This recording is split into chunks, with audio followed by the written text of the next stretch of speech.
ರಾಜ್ಯದ A grade ದೇವಸ್ಥಾನಗಳ ನಿರ್ವಹಣೆಗೆ ಮುಜರಾಯಿ ಇಲಾಖೆ ಹಣ ನಿಗದಿ ಮಾಡಿದೆ. ಆದರೆ ಇಲಾಖೆ ನಿಗದಿ ಮಾಡಿರೋ ಹಣ ಸಾಕಾಗ್ತಿಲ್ಲ.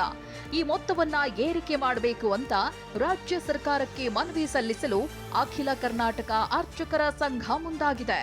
ಅದನ್ನ ಜಾಸ್ತಿ ಮಾಡಿ ಅಂತ ನಾವು ಹಲವಾರು ತಿಂಗಳಿಂದ ಕಮಿಷನ್ ಗಮನ ತಗೊಂಡ್ಬಂದಿರಿ, ಎಕ್ಸಿಕ್ಯೂಟಿವ್ ಆಫೀಸರ್ ಗಮನ ತಂದಿರಿ.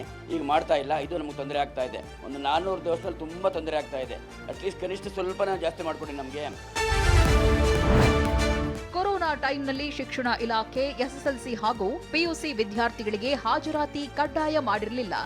ಅದನ್ನೇ ಅಭ್ಯಾಸ ಮಾಡಿಕೊಂಡಿರೋ ಕೆಲ ಮಕ್ಕಳು ಕ್ಲಾಸ್ಗೆ ಹಾಜರಾಗ್ತಿಲ್ಲ.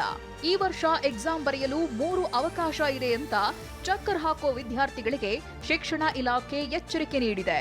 75% ಹಾಜರಾತಿಯೂ ಕಡ್ಡಾಯ ಮಾಡಿದೆ.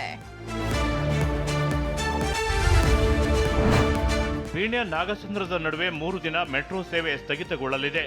ನಾಗಸಂದ್ರದಿಂದ ಮಾದಾವರವರೆಗಿನ ಮೆಟ್ರೋ ಮಾರ್ಗದಲ್ಲಿ ಕಾಮಗಾರಿ ಕೈಗೊಳ್ಳುವ ಹಿನ್ನೆಲೆ ಜನವರಿ 26ರಿಂದ ಜನವರಿ 28ರವರೆಗೆ ಮೆಟ್ರೋ ರೈಲು ಸೇವೆ ತಾತ್ಕಾಲಿಕ ಸ್ಥಗಿತಗೊಳ್ಳಲಿದೆ.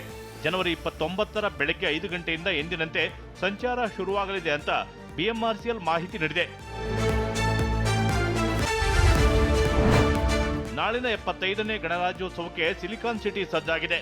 ನಗರದ ಮಾಣಿಕ್ ಷಾ ಪರೇಡ್ ಮೈದಾನದಲ್ಲಿ ತಯಾರಿಗಳು ಭರದಿಂದ ಸಾಗಿವೆ. ಈ ಬಾರಿ 7,000 ಆಸನಗಳ ವ್ಯವಸ್ಥೆ ಇರಲಿದ್ದು 100 ಸಿಸಿಟಿವಿ ಕ್ಯಾಮೆರಾಗಳ ಕಣ್ಗಾವಲು ಇರಲಿದೆ. 9 ಡಿಸಿಪಿ, 16 ಎಸಿಪಿ, 575 ಪೊಲೀಸ್ ಅಧಿಕಾರಿಗಳು ಹಾಗೂ 1,000 ಸಿಬ್ಬಂದಿ ಹದ್ದಿನ ಕಣ್ಗಾವಲು ಇಟ್ಟಿದ್ದಾರೆ.